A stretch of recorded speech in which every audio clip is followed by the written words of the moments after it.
Para quem não sabe, existem objetos reais que tocaram o próprio corpo de Jesus durante o tempo de seu sofrimento e morte. E o surpreendente é que esses objetos ainda existem e podem ser vistos até hoje. Neste vídeo, vamos mostrar para vocês os 10 objetos que testemunharam toda a história. Itens que tocaram Jesus, tecidos que o envolveram e outros mais. E tenho certeza de que as coisas que vou mencionar aqui, você só vai conhecer agora. Mas antes de começarmos, não se esqueça de curtir este vídeo. Isso é muito importante para nós, criadores de conteúdo. Muito obrigado e agora vamos começar. Número 1. A Igreja do Santo Sepulcro. Por mais de 2000 anos, milhões de pessoas têm visitado a Igreja do Santo Sepulcro em Jerusalém. O local que se acredita ser o próprio túmulo de Jesus. Mas por trás de tudo isso, existe uma pergunta antiga que ainda não foi respondida. Este é realmente o verdadeiro túmulo de Jesus? Ninguém teve coragem de abrir o mármore que o cobre até o ano de 2016. Naquele ano, um grupo de cientistas e arqueólogos foi autorizado a remover a pesada laje para a restauração. Quando eles levantaram a primeira pedra, apareceu outra mais antiga com uma simples cruz entalhada. Ao levantarem a segunda laje, eles viram o leito rochoso original da caverna. Quando foi analisado, o resultado foi claro. A caverna data do primeiro século, exatamente na época de Jesus. Mas o mais importante que eles encontraram não foi a pedra, mas o que não estava lá, nenhum corpo. O túmulo estava vazio. Como o anjo disse às mulheres que foram até lá, ele não está aqui, ele ressuscitou. De acordo com o Evangelho de João, José de Arimateia foi quem pegou o corpo de Jesus após a crucificação e o colocou em um novo túmulo em um pequeno jardim próximo. Mas quando os romanos destruíram Jerusalém, o local ficou perdido por quase 300 anos. No século IV, a imperatriz Helena, mãe do imperador Constantino, viajou para encontrar os lugares relacionados a Jesus. Segundo a tradição, ela encontrou a localização exata do túmulo. Constantino mandou construir uma basílica para protegê-lo e, mesmo tendo sido atacada várias vezes, incendiada e abalada por terremotos, ela ainda está de pé até hoje. Dentro da basílica há um pequeno santuário chamado Edícula. Ele tem 2 salas.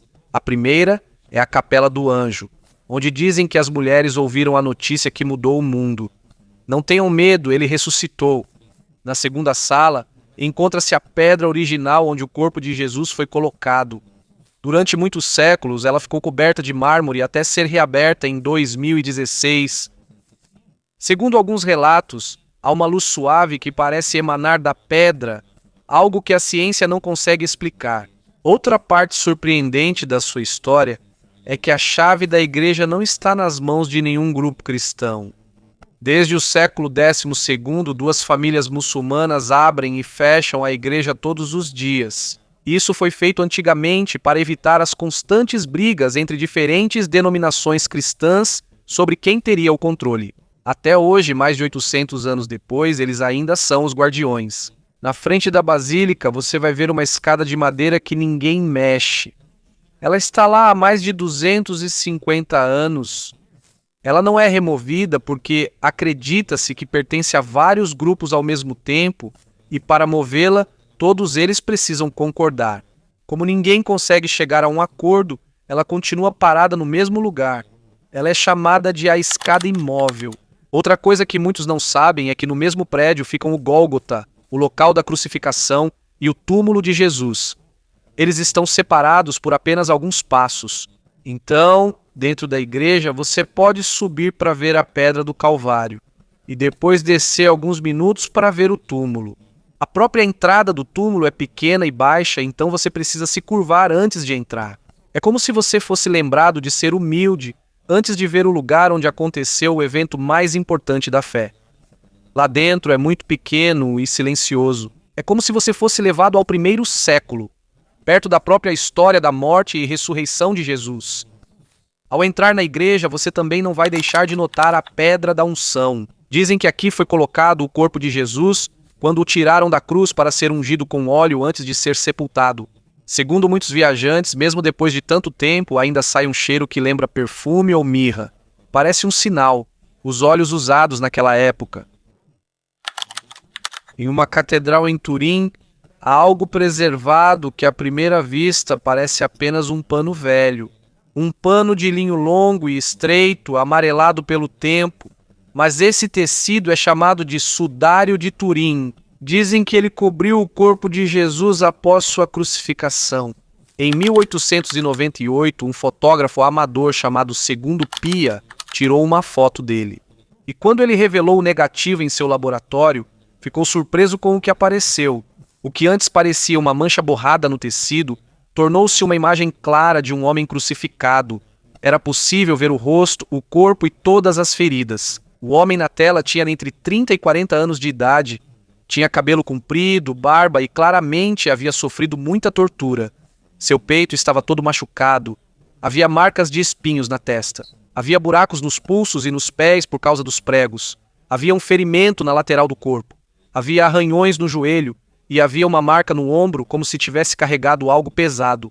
Todas as feridas correspondem à descrição do Evangelho sobre o sofrimento de Jesus. Há um detalhe que deixou todos intrigados. A localização anatômica das feridas está correta. O prego não está na palma da mão, mas sim no pulso. É a única parte capaz de suportar o peso do corpo. Isso não era conhecido na Idade Média. Por isso, é impossível que isso tenha sido inventado por um falsificador medieval de relíquias. Desde então, tornou-se uma das relíquias mais estudadas do mundo. Em 1988, foi feito um teste de datação por radiocarbono e disseram que era da Idade Média. Muitos afirmaram que era uma falsificação, mas então surgiu um grande problema. A amostra analisada veio de uma parte do tecido, que foi remendada ou consertada pelas freiras no século XVI por causa de um incêndio. Por isso, as fibras eram mais recentes, não era o linho original. O debate foi reaberto quando o tecido foi analisado novamente. Eles encontraram pólen de plantas que só crescem em Jerusalém e nas áreas próximas. Também havia pólen de flores que florescem apenas na primavera, época da Páscoa judaica. E também é a época da crucificação. Quanto mais o tecido é examinado, mais misterioso ele se torna. A imagem no sudário não é uma pintura. Não há pigmento nem marcas de pincel. A marca está apenas na superfície da fibra. É uma queimadura extremamente fina que não penetrou para dentro. E há algo estranho. Ela contém informações tridimensionais. Em 1976, cientistas da NASA usaram o VP-8 Image Analyzer, uma máquina usada para mapear a superfície dos planetas.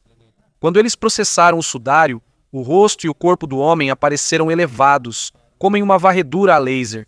Nenhuma tinta ou homem comum poderia fazer isso. Foi aí que as perguntas começaram. Que tipo de energia poderia criar uma imagem assim? Alguns disseram que parecia ter havido uma intensa explosão de radiação. Um flash instantâneo, como se a luz tivesse marcado o tecido. A ciência não consegue explicar isso, mas está de acordo com a descrição das Escrituras sobre a ressurreição. Há outro detalhe surpreendente. Quando o corpo é envolto por mais de 36 horas, deveria haver sinais de decomposição. Mas no sudário, não há. Não há nenhum sinal de decomposição. É como se o corpo tivesse desaparecido de repente de dentro, sem mexer no tecido. Isso coincide com a história do Evangelho, que quando Pedro chegou ao túmulo, ele viu que o pano de linho ainda estava estendido e o tecido que envolvia a cabeça de Jesus estava separado e dobrado cuidadosamente em um canto. A origem do sudário também não é clara. Ele apareceu nos registros no século XIV, na França, nas mãos de um cavaleiro, mas muitos acreditam que ele é ainda mais antigo e que pode ser o que era chamado de mandílio de Edessa, um tecido nas igrejas orientais que tinha uma imagem considerada não feita por mãos humanas. Em 1578, o sudário foi levado para Turim. Desde então, sobreviveu a guerras, roubos e vários incêndios. Em 1997, ele quase pegou fogo novamente, mas foi salvo por um bombeiro que quebrou o vidro blindado para pegá-lo antes que fosse consumido pelas chamas. Até hoje, o sudário está guardado na Catedral de São João Batista. Ele não é exibido facilmente, apenas em algumas ocasiões especiais. Mas quando é exibido, milhões de pessoas vão até lá para vê-lo em silêncio e com respeito. Eles acreditam que estão diante da testemunha silenciosa do exato momento em que Jesus venceu a morte. E o mistério ainda não acabou. Quando os cientistas analisaram as partes das feridas do tecido, eles encontraram sangue humano verdadeiro, tipo AB, um tipo raro. E o sangue tem alto nível de bilirrubina, um sinal de tortura extrema e estresse físico antes da morte. Foi aí que os pesquisadores começaram a perguntar: será que esse sangue é o mesmo sangue que está no sudário de Oviedo? O pano que, segundo a tradição, foi usado para cobrir o rosto de Jesus depois que ele morreu. Número 3. Sudário de Oviedo. Na Espanha, existe um antigo pano chamado Sudário de Oviedo. Ele é pequeno, tem cerca de 80 centímetros de comprimento. E segundo a tradição, este é o pano que foi colocado sobre o rosto de Jesus quando ele foi retirado da cruz, antes de ser envolto no sudário de Turim. Isso é mencionado claramente no Evangelho de João, onde Pedro viu os panos de linho e o pano do rosto, que estava separado e cuidadosamente dobrado em um canto. Desde então, os primeiros cristãos sabiam que havia 2 panos, um grande lençol para cobrir todo o corpo e um pano menor para cobrir o rosto de Jesus. Diferente do sudário de Turim, o sudário não tem imagem, só há manchas de sangue, mas são as marcas de sangue que contam a história do intenso sofrimento de uma pessoa coroada de espinhos, com feridas no nariz e na boca e que morreu por sufocamento.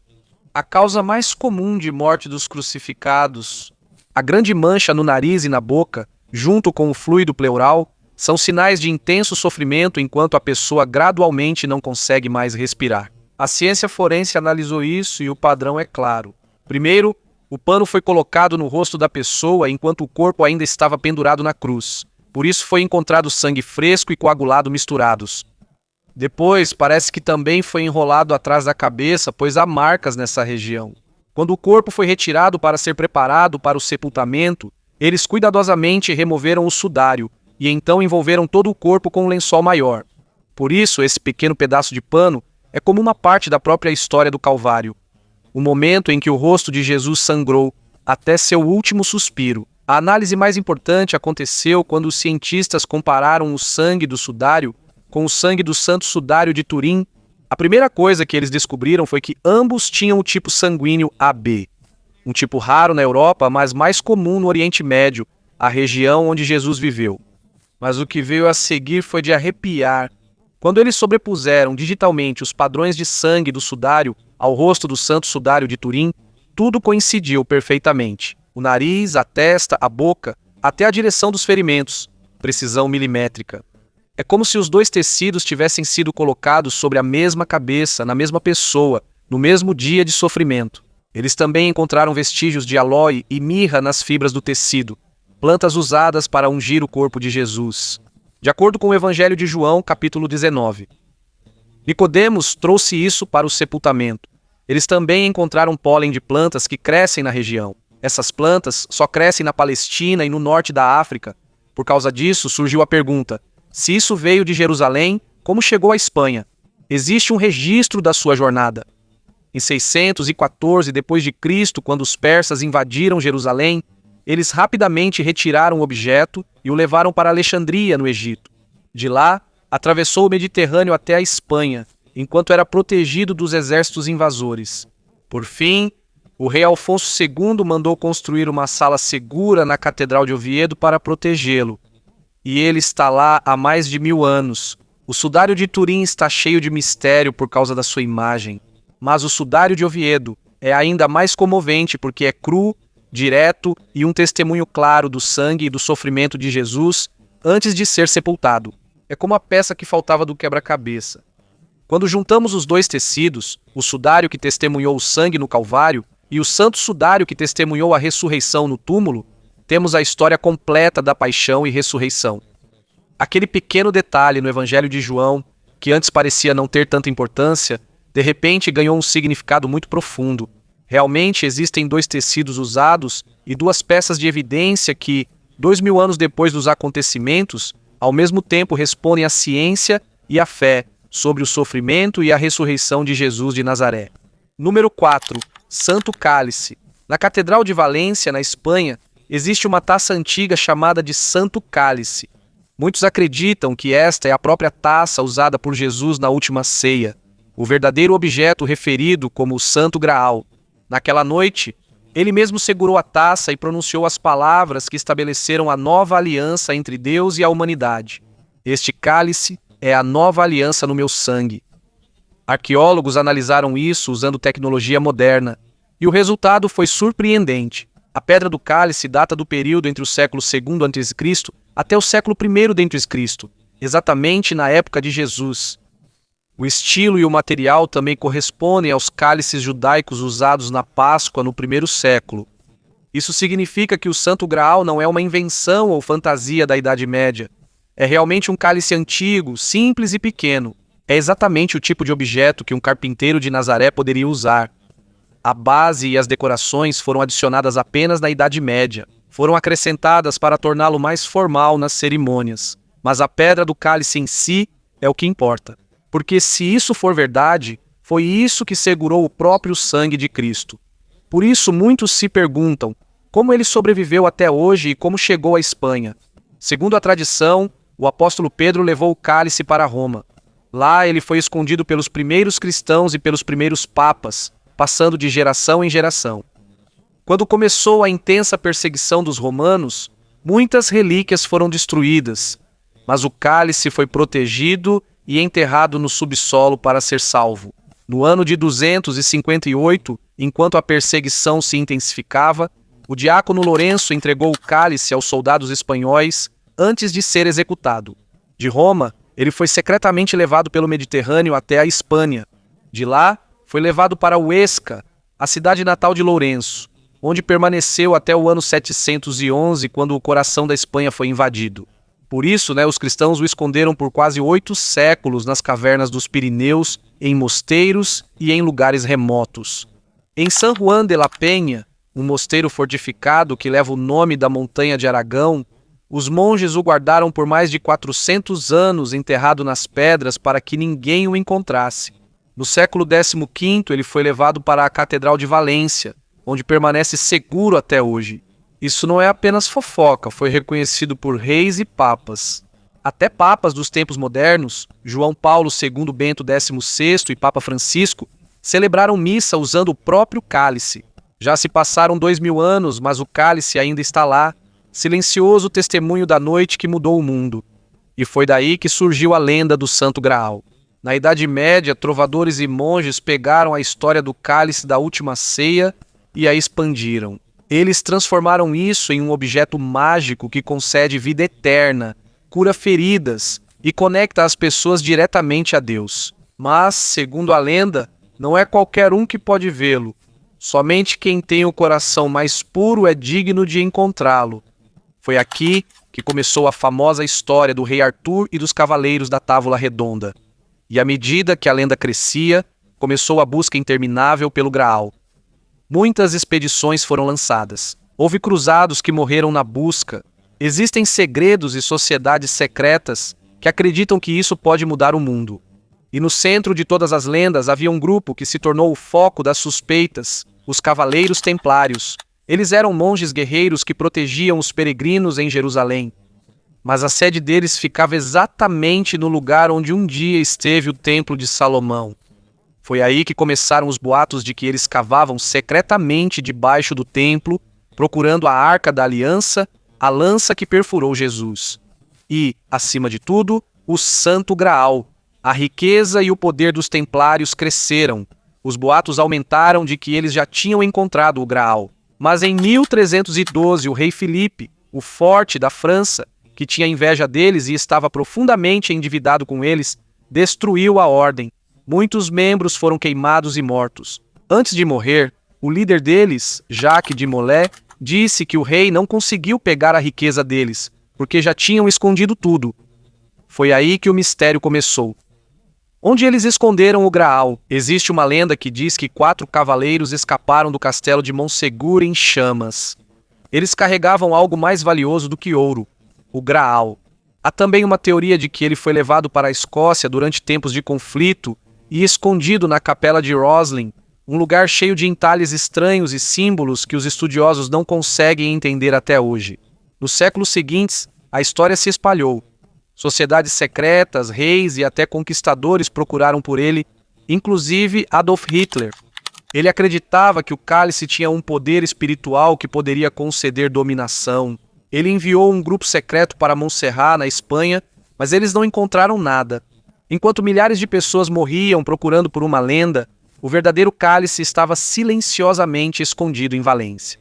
E até mesmo o cinema, como Indiana Jones e o Código da Vinci, transformou a lenda em um fenômeno global. Mas a verdade é mais simples do que a ficção. O tesouro dourado que o mundo procura é apenas um simples cálice, uma pedra moldada à mão pelos judeus há 2000 anos, pois o verdadeiro poder não está no cálice em si, mas no sangue que uma vez conteve e nas palavras que Jesus pronunciou que mudaram a história para sempre. Número 5. Verdadeira cruz. Na época dos romanos, a cruz era a forma mais temida de execução, mas para os cristãos, ela se tornou um símbolo de salvação. Segundo a tradição, a própria madeira onde Jesus foi crucificado não desapareceu. Ela foi encontrada mais de 300 anos depois pela própria Santa Helena, mãe do imperador Constantino, a mulher que também encontrou o túmulo de Jesus. No ano 326, Helena foi a Jerusalém e mandou escavar o local do Calvário. Lá eles encontraram 3 cruzes. Eles não sabiam qual era a de Jesus. Então levaram cada cruz, uma por uma, até o corpo de uma pessoa recém-falecida. As 2 primeiras, nada aconteceu. Mas quando encostaram a terceira, a pessoa voltou à vida. Então, sem dúvida, aquela era a verdadeira cruz onde Jesus foi crucificado. Desde então, a cruz foi dividida em pequenos pedaços e distribuída para diferentes lugares. A maior parte permaneceu em Jerusalém, enquanto outras foram levadas para Roma e Constantinopla. Com o passar do tempo, aumentaram os fragmentos, então as pessoas começaram a duvidar. Alguns até disseram que, com tantos pedaços, daria para construir um navio inteiro. Mas quando um estudo foi realizado no século XIX, eles reuniram todos os fragmentos autenticados, e o resultado foi surpreendente. A quantidade total ainda não era suficiente para formar uma cruz inteira. Isso significa que a maioria das peças espalhadas eram réplicas e apenas algumas eram realmente autênticas. A Bíblia também conta sobre o sofrimento de Jesus enquanto carregava a trave transversal, ou patibulum, que pesava cerca de 50 quilos. Cansado, sangrando e quase desmaiando, Jesus se esforçou para carregar isso pelas ruas estreitas de Jerusalém até o Gólgota. Quando os soldados viram que ele já não aguentava mais, forçaram Simão de Cirene a ajudá-lo. Enquanto as mulheres choravam, Jesus se voltou para elas e disse: "Não chorem por mim, chorem por vocês mesmas." E por seus filhos, essa curta caminhada se tornou a base da Via Crucis, as 14 estações que ainda podem ser percorridas em Jerusalém até hoje. E enquanto Helena escavava, ela não encontrou apenas a cruz, ela descobriu outras coisas também. Número 6. Os pregos da crucificação. Segundo a tradição, Santa Helena também encontrou os pregos que foram usados na crucificação de Jesus. Pregos de ferro que perfuraram suas mãos e pés no Gólgota. Segundo Eusébio de Cesareia, Helena deu os pregos ao imperador Constantino. A partir daí, eles fizeram algumas relíquias importantes. Um dos pregos foi incorporado à coroa do imperador. Outro foi colocado como parte da rédea de seu cavalo de guerra, como símbolo da orientação de Deus. E o restante foi distribuído para algumas igrejas importantes. Até hoje, existem alguns pregos que são venerados como relíquias, como os que estão na Basílica da Santa Cruz, em Roma, e na Catedral de Milão. Mas será que ainda é possível que esses pregos sejam autênticos depois de 2000 anos? Especialistas analisaram esses pregos e descobriram que alguns deles foram feitos com ferro romano e forjados usando técnicas do século I. Isso não prova que esses são exatamente os pregos de Jesus, mas mostra que eles podem ser daquela época. Mas a realidade da crucificação ficou clara quando um esqueleto foi descoberto em Jerusalém em 1968. Esse homem foi crucificado usando um prego de 17 polegadas, direto no calcanhar, prova de que os romanos realmente usavam esse método brutal de punição, como descrito nos evangelhos. Então, para Constantino, o prego não se tornou um símbolo de morte, mas sim de vitória e proteção vinda do céu. Até hoje, milhares de pessoas rezam diante dos pregos como lembrança do sofrimento de Cristo e do sacrifício que trouxe a salvação. Número 7. Coroa de espinhos. De acordo com os evangelhos, os soldados romanos trançaram uma coroa de espinhos afiados e a forçaram na cabeça de Jesus enquanto zombavam dele como rei dos judeus. Eles não sabiam que aquela coroa de zombaria se tornaria o símbolo de sua verdadeira realeza para sempre. Após alguns séculos, a coroa desapareceu da história até ser levada por Santa Helena para Constantinopla. Lá, ela foi guardada por mais de 1000 anos como o mais precioso dos tesouros sagrados. Mas no século XIII, quando o imperador de Bizâncio afundou em dívidas, ele a vendeu para o rei Luís IX da França. O rei a levou para Paris em 1239 e construiu uma belíssima capela, a Sainte-Chapelle, apenas para guardá-la lá. Quando você vê a coroa hoje, fica surpreso. Ela não é um círculo cheio de espinhos como se vê nas pinturas.